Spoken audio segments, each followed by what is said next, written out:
हरिओम तत्सत, हरिओम तत्सत, हरिओम तत्सत।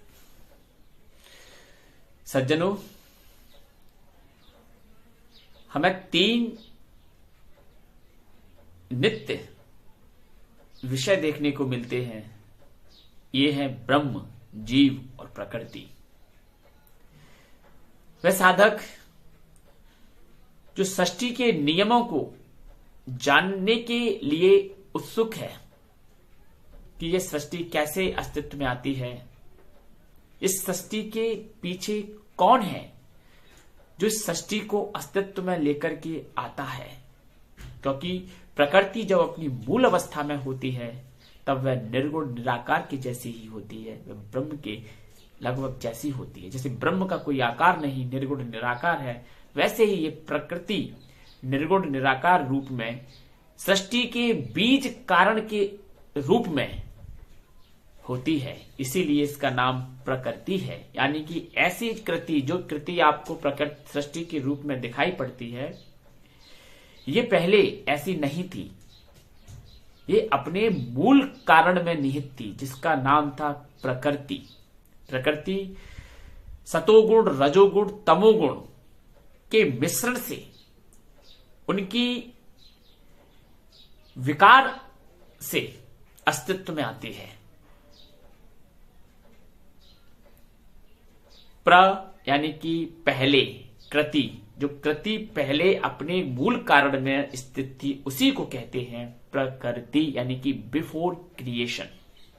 इसी प्रकृति में सृष्टि को बनाने के बीज निहित होते हैं, लेकिन पदार्थ के रूप में नहीं होते, ये गुण के रूप में होते हैं, जिन्हें हम सतोगुण, रजोगुण, तमोगुण के नाम से जानते हैं।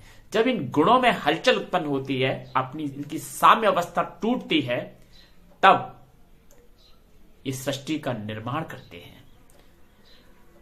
पहल इन गुणों के हलचल के कारण पंच महाभूतों का सूक्ष्म रूप उत्पन्न होता है। जैसे हमारा स्थूल शरीर है, इसका भी एक सूक्ष्म रूप है।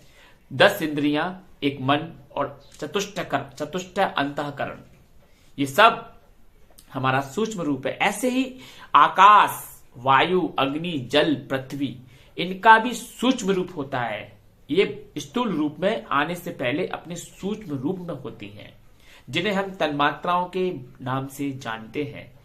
पंच महाभूतों का सूक्ष्म रूप तन्मात्राओं के रूप में होता है। जब गुणों में विचलन की स्थिति उत्पन्न होती है, तब 5 तन्मात्राएं उत्पन्न होती हैं। ये तन्मात्राएं हैं रूप, रस, गंध, स्पर्श और शब्द। और यही 5 महाभूतों की विशेषता है। शब्द से आकाश की उत्पत्ति, रूप से अग्नि की उत्पत्ति, रस से जल की उत्पत्ति, इस प्रकार से रूप, रस, गंध, गंध से पृथ्वी की उत्पत्ति, रूप, रस, गंध, स्पर्श, स्पर्श से वायु की उत्पत्ति, क्योंकि स्पर्श वायु का गुण होता है।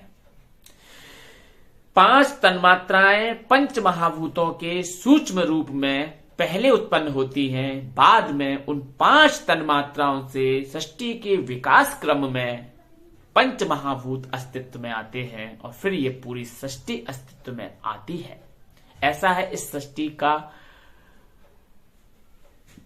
सृष्टि की रचना। तो साथियों, वह व्यक्ति जो सृष्टि के नियमों के समीप और नजदीक पहुंचता है, उनको जानता है कि ये सृष्टि कैसे अस्तित्व में आती है, वह व्यक्ति ब्रह्म के समीप पहुंचता है, ऐसा हमारा निश्चित मत है। ये सत्य है। बिना सृष्टि को जाने समझे एकदम से जंप लगा करके, छलांग मार के आप ब्रह्म तक पहुंचे, तो ये असंभव है।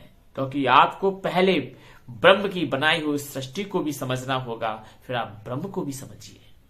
इसलिए आपको अणु, परमाणु, ब्रह्मांड, अनंत ब्रह्मांड तक की यात्राएं आपको करनी होगी। आपको पदार्थ के बारे में समझना होगा कि ये पदार्थ अस्तित्व में कैसे आता है।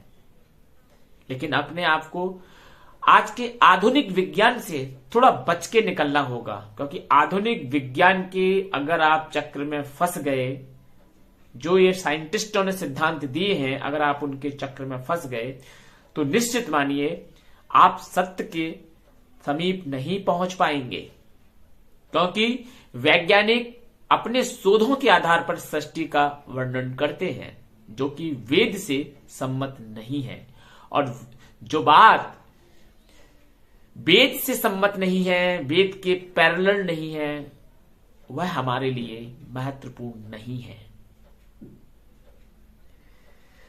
जॉर्ज लेमेत्री ने सिद्धांत दिया कि इस ब्रह्मांड में एक विस्फोट हुआ जिसे बिग बैंग के नाम से जाना जाता है। अगर हम इस बात को मान लें कि बिग बैंग से इसका निर्माण हुआ है ब्रह्मांड का, तो फिर यहां ब्रह्म वाला कंसेप्ट मिथ्या साबित हो जाएगा। वेद में ब्रह्म को ही इस सृष्टि का निमित्त कारण और उपादान कारण घोषित किया गया है, डिक्लेयर किया गया है कि ब्रह्म ही है इसको बनाने वाला।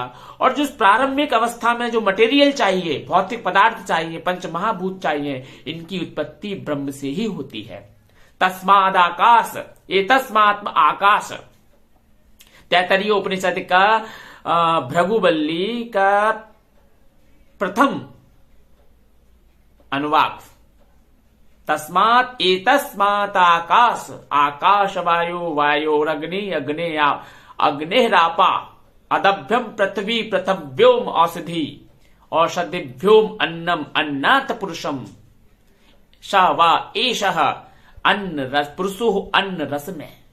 ये सृष्टि का नियम बड़ा विचित्र वेदों में वर्णित है, परिभाषित है। तो अगर हम जॉर्ज लेमेत्री की थ्योरी पर विश्वास कर लेंगे तो फिर हमारा ये अनुवाद कहीं ना कहीं पीछे रह जाएगा। इसलिए हमें उस मानसिकता से बच के निकलना है और वेद में क्या लिखा है उस पर शोध करना है, क्योंकि वेद ही इस यूनिवर्स का फाइनल थॉट है, उसके ऊपर कुछ नहीं।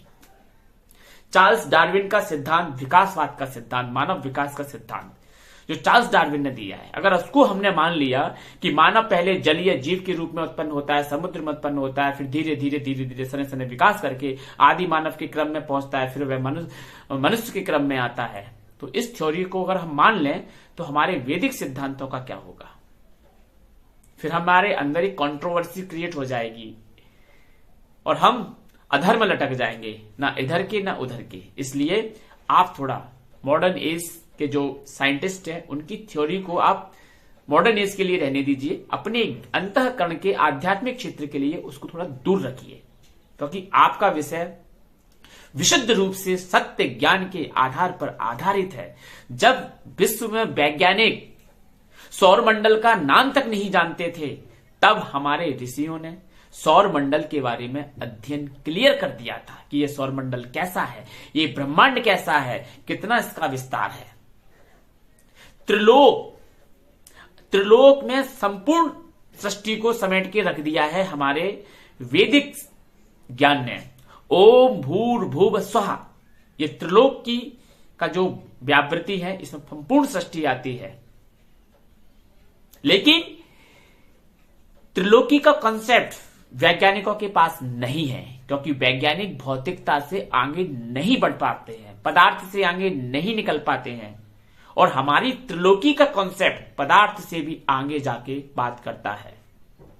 यानी कि ओम भूर्भ, भूर्भ का मतलब ये पृथ्वी लोक, भुव यानी कि ये संपूर्ण अंतरिक्ष लोक, जहां तक हमारे तारामंडल हैं, संपूर्ण जहां तक हमारा ऑब्जर्वेबल यूनिवर्स है, भूव में सब कुछ समेट के आ गया। स्वः अब आता है यहां से आध्यात्मिक, जहां पदार्थ की सत्ता खत्म होती है। अब ये ऑब्जर्वेबल ऑन यूनिवर्स के बाद जब हम पहुंचते हैं जिस लोक में, उसको हम कहते हैं स्वः। यहां पदार्थ नहीं है, पदार्थ की सत्ता खत्म हो गई। क्या वैज्ञानिक इस बात को मान पाएंगे कि जहां पदार्थ नहीं है, जहां अणु नहीं है, परमाणु नहीं है, वो कैसा लोक? लेकिन हमारे वेदों में ये त्रिलोक है, इसी त्रिलोकी में सब कुछ समेट जाता है, इसलिए हम भगवान को त्रिलोकी नाथ कहते हैं। 14 भुवन, अतल वितल सुतल तलातल महातल रथातल पाताल, 7 ऊपर के लिए 7 नीचे के लिए, ऐसा वर्णन हमारे शास्त्रों में, वेदों में। जब वैज्ञानिक आदिम जाति की जीवन को जी रहे थे, जब सभ्यताएं पनप नहीं रही थी, उनके मुताबिक सभ्यताएं, कहीं मेसोपोटामिया की सभ्यता, कहीं इजिप्शियन सभ्यता, कहीं चाइना की सभ्यता, कहीं माया सभ्यता, हड़प्पा सभ्यता, सिंधु घाटी सभ्यता, इस प्रकार की जो अनर्गल बातें उनको उनके द्वारा स्टूडेंट्स को पढ़ाई गई है सभ्यता के नाम पर, अगर हम इस दायरे में आकर के इसको अगर अध्ययन करेंगे, वैदिक अध्ययन, तो हमारा अध्ययन सिकुड़ जाएगा, संकुचित हो जाएगा और हम सत्य तक नहीं पहुंच पाएंगे। इसलिए वैज्ञानिकों के सिद्धांतों को सिर्फ वहीं तक रहने दें, आप वैदिक अध्ययन में इन्हें सम्मिलित ना करें। वैदिक अध्ययन बड़ा लक्षणता से भरा हुआ अध्ययन है।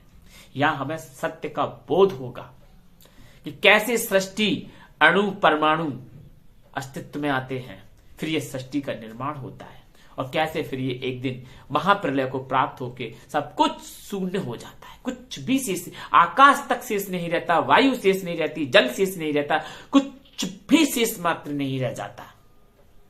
एकमात्र एको हम ना द्वितीय, एकमात्र ब्रह्म शेष रहता है और कुछ शेष नहीं रहता।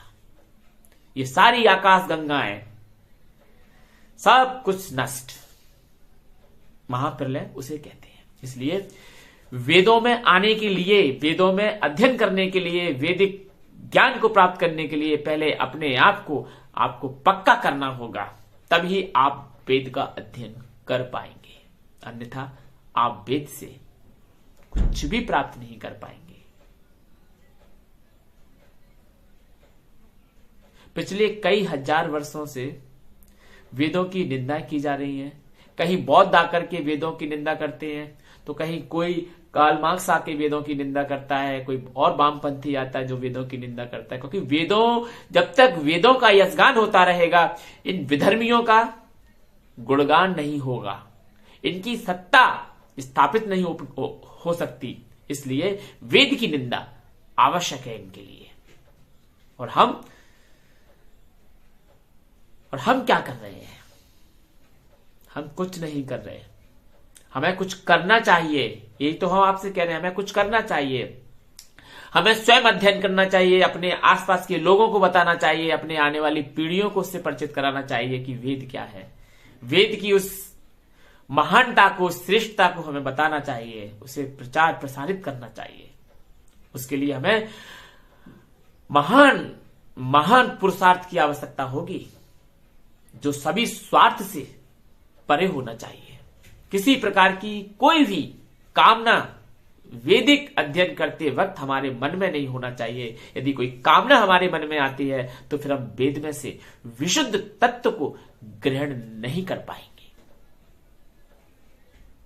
वेद के विशुद्ध तत्व को ग्रहण करने के लिए आपको भी अपने अंतर मन को, अपने अंतः चतुष्टय को, मन बुद्धि चित्त अहंकार को निर्मल करना होगा, उसे इतना स्ट्रॉन्ग करना होगा। माया का जो आच्छादित पर्दा है, जिसे माया ने आच्छादित किया हुआ है, अज्ञान ने आच्छादित किया हुआ है, अविद्या ने आच्छादित किया हुआ है, उस पर्दे को छिन्न भिन्न करते हुए हमें ज्ञान का पर्दा, हमें ज्ञान चाहिए। हमारे प्रभु से एक ही विनती है, एक ही प्रार्थना है कि हे ईश्वर, हे ब्रह्म, हमें ज्ञान दो, हमें अपना ज्ञान दो, हमें अपना ज्ञान दो।